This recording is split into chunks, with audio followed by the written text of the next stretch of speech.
All right. I am here with Mike Oleksak, and he is the executive director at Exit Planning Exchange. How's it going, Mike? Fine, Steve. Pleasure to be here. Yeah, I'm excited to really get into some tactical positioning that people can do that are operating businesses. But before we get there, let's talk about you. Let's talk about your background and how you got into business in the space. Sure. After starting a career in finance, moved over to management consulting, and this was working with businesses on the small, medium-sized, privately held businesses, and working on growth and exit.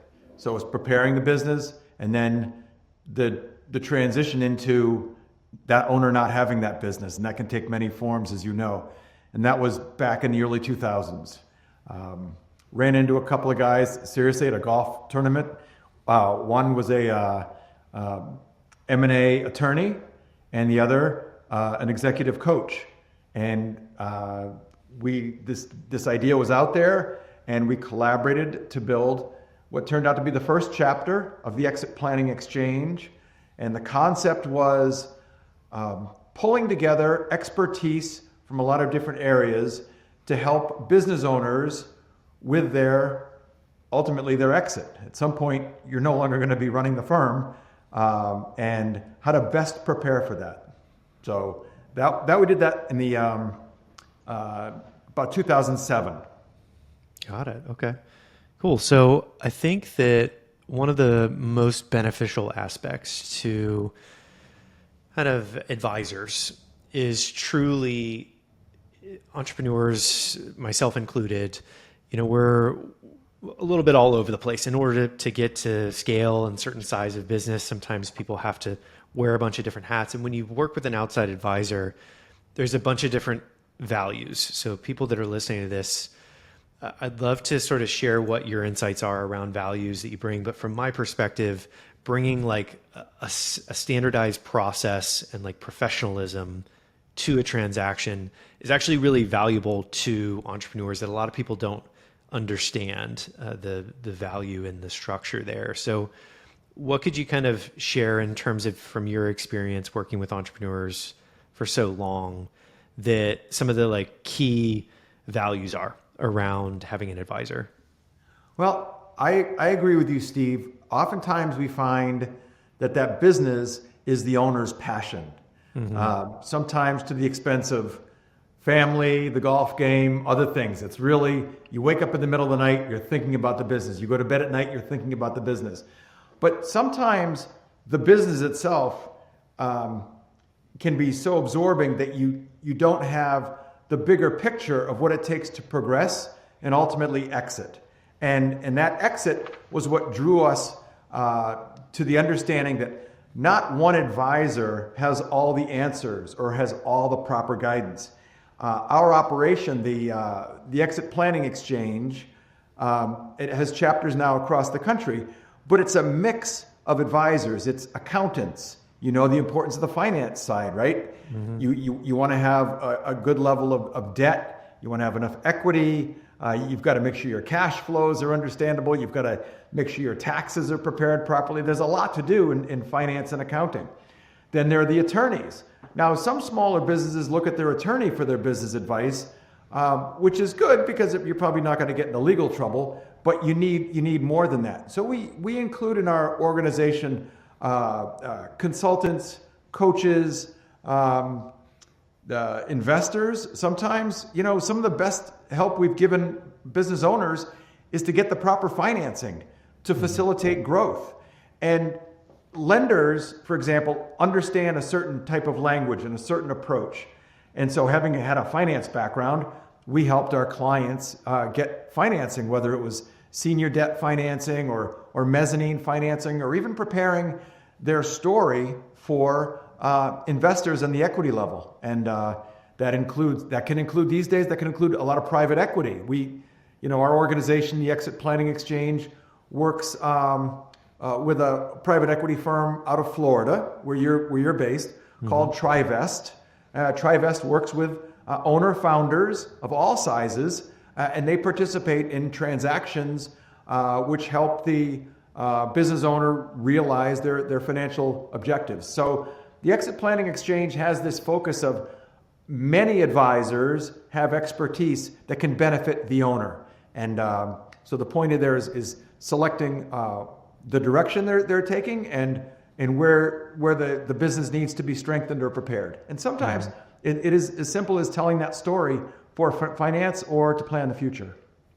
Yeah, and I like that you said that, speaking the language of finance, because so many entrepreneurs that I know, that they are intimidated by certain types of, loan products and stuff like that, for example, and just having someone break it down simply that is aligned to make it work, and almost like an educational partner, I think is a crucial ingredient to making sure that it helps them understand what they're taking on, what's happening. And I like that you mentioned the language piece, because that is a big difference between a lot of success and not, I've found, is being able to understand taking on leverage and growing faster and everything. So I guess with planning, let's talk about that a little bit, because a lot of people don't really prepare anything beyond, let's say, a P&L and their data room and everything, but a lot goes into planning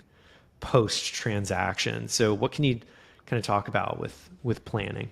So I think before we get into planning, let's talk about the interested parties. Who is the business owner thinking about? Who's in their universe that they should be thinking about for the exit? So they've got the business itself, which is clients, suppliers, employees, family members. So there are a lot of people involved in the business itself. And each of those really should be addressed as they're thinking about that exit plan. You don't want to end up with a divorce. You don't want to end up alienating your kids if there was an expectation there. You don't want to alienate your 30-year employees, your managers, and all thinking about all that brings into the picture a lot of different options to exit. For example, we're talking about the employees. There are employee stock option plans, or ESOPs, as they talk about. They're complicated, but sometimes they can achieve that goal of sharing the wealth with those who helped you get it. And so that's a consideration. In terms of family, if there are people, children, for example, who have been thinking about being involved in the next generation, you have to make sure that not only do they have the skills, and this is where the soft skills, the consulting might come in for planning for after the transaction, you got to make sure they're capitalized to handle this, that they've heard the war stories, that they understand the stumbles and the opportunities. A lot of times, business owners like to have, if their kids are going to take it over, like to have their kids go elsewhere. Don't just start with this company right out of college. Go out and work with a couple of other companies in the field and get that perspective of how others are run. How are things done better elsewhere? And then you bring them in when they're 30 years old, or they're 32 years old, and they're a little more capable because they've got experience outside of just, the family business. In terms of suppliers and clients, there's a process leading up to the exit that you have to have a certain amount of confidentiality. You don't want word getting out into the market that you're selling. So the reason that we don't, in the exit planning exchange, we don't focus on talking to business owners, we talk to the advisors, is because they don't want to be seen going into exit planning exchange meetings. That word gets out that they're selling, what can happen. And there are different paths there too. As you know, you could sell to a financial buyer, like a private equity, that would probably keep your team in place. You might not get as high a price for the business because they don't have the synergies that you would have selling to somebody in the industry, for example, who would then consolidate their workforce with your workforce, recognize additional savings, and pay you more as the owner. But then, what does that mean that you've done to your workforce who's been alongside you for your whole journey? So thinking through all these things, ideally, if you can think about this 3 to 5 years before you want to exit, And the reason 3 to 5 years makes sense is because that allows you to get your accounting in order. You take the personal assets off the balance sheet, the cars and the boat and the season's tickets or whatever you have that you're running through the business. You get to clean that out so that a potential buyer is looking at what the real cash flow will be from that business, and as opposed to having to do the work themselves, and then they'll be questioning professionalism. And if you have time to plan this out, all these aspects that we're talking about. Another thing about going in 3 to 5 years ahead of time, there are a lot of tools out there these days. This is a change that's happened in the past 15 years, 20 years since we started doing this. There are a lot of software tools out there now around valuations. Mm-hmm. So you can have a pretty good idea of what your business is going to be worth based on recent M&A transactions or similar projections for companies like yours, so that you have a better expectation going in, which allows you to plan your finances after the event. And so that's one of the reasons that financial advisors are welcome in the exit in our exit planning exchange, because what happens after the business is sold is very important as well. What's that owner going to do who's had this business as their focus for 30 years the day after the transaction is closed? Well, a lot of buyers will have you stay on as a consultant for 2 or 3 years, which is a way to ease into retirement. Oftentimes, that role for the owner is make the introductions to the suppliers, make the introductions to the consultants, to the clients or customers, work on planning meetings and so forth. So they have a ramp to retirement. They're sharing their expertise, but they've actually got something to do with their time instead of having this a 7-day-a-week compulsion. Mm-hmm. So there's a lot to be said for having a ramp up time to the exit. Yeah. Well said. And ramp up and ramp down, I think, is a good one there. So let's talk about trend, because you touched on it there with planning. I've touched on it probably a dozen times on the pod in the past around this wealth transfer that's taking place. The boomer generation retiring, passing it to kids, passing businesses to kids. I like that you said, not just right out of college, maybe go do something else and take this in a couple of years. I think that's really smart. But there's a mega wave of businesses that are in the process of transacting, and that is people retiring. Just at a record clip, people are retiring of that generation, trying to pass it down. Maybe they don't have children that are passing it down, so they're coming to you and other transaction-focused businesses. I guess, what type of trends are you seeing in this demographic of people? So I mentioned, so there are a few, but one I mentioned is the involvement in private equity. Okay, private equity recognized this wave of the demographics, the baby boomers, born from whatever it is, 46 to 65, retiring. And you can analyze a medium-sized company the way you analyze a large-sized company when they do leveraged buyouts. You buy the shares, you put on some debt, you put on some mezzanine, you have equity replacing it. So private equity is involved. When I mentioned this company Trivest earlier, they have a model where they'll buy 40% of the company in the first go round and then work with the owner to build, while they're in the game, to build that value. And then so that the second bite of the apple, as they call it, is worth considerably more. So that's one trend. Another trend is in exit planning itself. We have another company that is a sponsor of ours called the International Exit Planning Association, IEPA. And they actually created these exit plans with the checklists, with the timelines. And so that's become more of a science than an art. And each time you do an exit, there are lessons learned, and they incorporate those and they share those with their clients. So those are two examples of how in the past 20 years this business has changed. The demographic wave and the analytical tools that are available, including valuation, which I mentioned earlier. And I think that it's for the better. You know, these privately held middle market businesses are so important to our communities.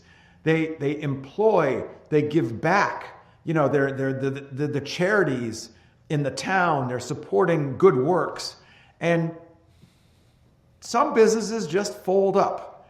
You know, the owner wakes up one morning and they just turn the sign from open to closed, and the employees are let go, and it's a loss because you've lost all that intellectual property, the institutional knowledge of how things are done, these relationships, the client demand, and that's a tragedy. So one of the things that we feel good about is this exit planning exchange has put these advisors together to help the business owners as they exit to preserve those jobs, to preserve that entity. The towns like it because they're preserving their tax base. So there are a lot of reasons to keep these businesses going. And so those are a few of the trends that I've seen. Nice. And now my favorite, mistakes. Let's talk about mistakes that entrepreneurs have made that you've seen when they're coming through, they're meeting all these advisors, they're meeting people that are helping them with the planning process. What are some of the recurring mistakes that you see being made? Well, the advisors giving us feedback on these cases often say an inflated sense of the value of the company. Mm-hmm. And when you think about your retirement savings and how you're saving for that time when you're not going to have that steady income, if you overestimate the value of your business, and it's not 5 million or it's not 15 million, but it's a fraction of that, then there are going to be issues because you're not going to have what you expected on the other side of the exit. So that's why having a good idea of what this business is worth today and what it can be worth with 3 to 5 years of investment in the right places, whether it's technology, whether it's avoiding a concentration of, a customer concentration. So you have a key risk there. You have one big client, it's 50% of your revenues. That has to be dispersed so that you don't have that key client risk in order for the value to be better of the company. So I would say that there is more of a recognition because there are more of these advisors out there to start early and look at where some of these issues are. Also, key risk in management. Do you have 1 or 2 or 3 lieutenants doing it all? And if they're unhappy with the result of the exit, are they going to leave and take with them all their institutional knowledge? Because maintaining that value it incorporates the knowledge of the people, the quality of the business itself, and for that has to be maintained in order to keep that value there. And acquirers will look at that. Acquirers look at all sorts of businesses before they pull the trigger and make an offer. Yeah, I like that. The lieutenants piece is really good for listeners and for everybody to understand that the incentives have to be set up. Everybody has to be excited to continue to move forward. So really, really good knowledge. How about timing? When obviously we've been talking heavily about retirement. That's a pretty clear chapter change in people's lives, but I'm always curious as to what you've seen with different businesses coming to you and wanting to exit. When's the right time to exit? So the advisors say, now understand there's some financial market issues. When interest rates are high, it's harder to get a higher value for that business because the cash flow has to support the principal and interest payments on the 5-year, 7-year term loan. So timing is important. So you have to look at the historical interest rates. And, we went through a very low period in 2021 where rates were very low and there was a flurry of businesses. I don't know if it was COVID and people said life's too short. We had 1 million people die in the United States from COVID. It could have shaken people up to say, man, I don't want to die with my boots on. I want to enjoy things. And so there was a wave that coincided with lower interest rates, which ended in better valuations. So sometimes the right time is what the market tells you is the right time. It's also a good reason to be informed about what's going on in your market. Is there somebody doing a roll-up of businesses like you? Meaning they've got capital, they've got a business plan, they know what they're going to be doing with your business when they acquire it because they've done it with others. And so being aware of what's going on in your industry in terms of M&A is very important in terms of timing, as we talked about. So interest rates, what's going on in your industry, then of course your personal situation. And if you have a few years to look at this, you'll identify those factors that are important to you. Because as you say, Steve, you don't want regrets. You want to have done it the right way. And it's not just about getting top dollar, it's also about the people. Because if you're an entrepreneur or a business owner and you've started this thing from scratch, then you put your life into it and your emotion into it. You don't want regrets that you left it not having done everything properly. So you have to look at your own timeline. What do I want to be doing when I'm 70? What do I want to be doing when I'm 65? Do I still want to be doing this when I'm 60? Do I want to do another business after this? You know, some of your people that you have on your series here are serial entrepreneurs. They're buying a business or they're building a business, they're selling it, and they're going to their next business because that's what's in their blood. They love that building and selling and going to the next new thing. And so I think knowing your own personality is important in that question about timing. Do I want to do something after this that is or is not related to it? And you can answer that with some of your structures. You know, in Boston, we have the Harpoon Brewery. Famous, you know, started up in the 80s, two guys from Harvard, and they loved their employees and they did an ESOP. And so they are still on the board, but they're not spending 40 hours a week doing it. They're doing, you know, they're spending 10 or 15. But I say that. I don't want you to get calls from the CEO of Harpoon Brewery to say, I'm working 35 hours a week still. It's an example, okay? They love their clients. They did an ESOP. They spoke at one of our big regional meetings. And it was a great tool for them. But timing was they wanted to decrease the amount of time they spent in the business, but they didn't want to eliminate it. So timing is personal, but it's also the market and your industry. So it's important to keep all three in mind. Yeah, that's great. I love Harpoon. And I lived in Boston for a while. Where? And a lot of listeners may know that part of my background when I was doing startups. And where in Boston? So I lived in Kendall Square in Cambridge for a while.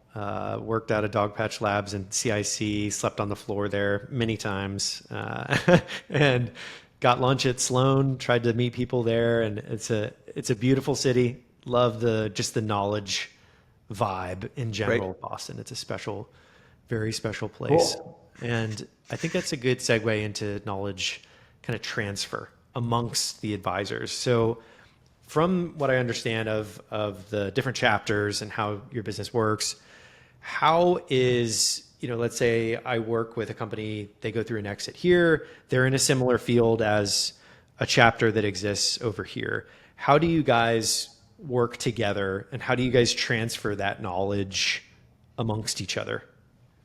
So on the Exit Planning Exchange, each of these chapters in these cities, and generally the city has a metropolitan area of 1 million people or more to sustain a chapter that has 50 people or more, because that's what you need to have that center of an organization. And we'll have monthly events where we may have members or panels of members or external people, sometimes authors who have been through this, speaking to these meetings, which have members and non-members. And again, the exitplanningexchange.com, it lists all of our chapters, which lists all of their events. They all accept people coming in from the outside. So monthly we have these content meetings where you're sharing best practices and case studies and pitfalls and opportunities. And my favorite is when we have the business owners on who have been through it. And it's an interview just like you're conducting with me. What did you learn? What did you wish you had done? What were the mistakes you made? And so forth. And it's fascinating because it's their point of view through their eyes of what their experience was, building the company. I did one once with a business owner, and he was sitting in the big chair. It was like inside the Actors Guild. You remember that, where the guy sitting in the big chair and he talks to the guy. And that's what we did in front of 80 people. And he told a story about selling his auto parts business when he was in his 30s and what he regretted about doing it, what he wished he had done better. So that's one way of sharing the knowledge, is to have the experts talking, to have interactive sessions.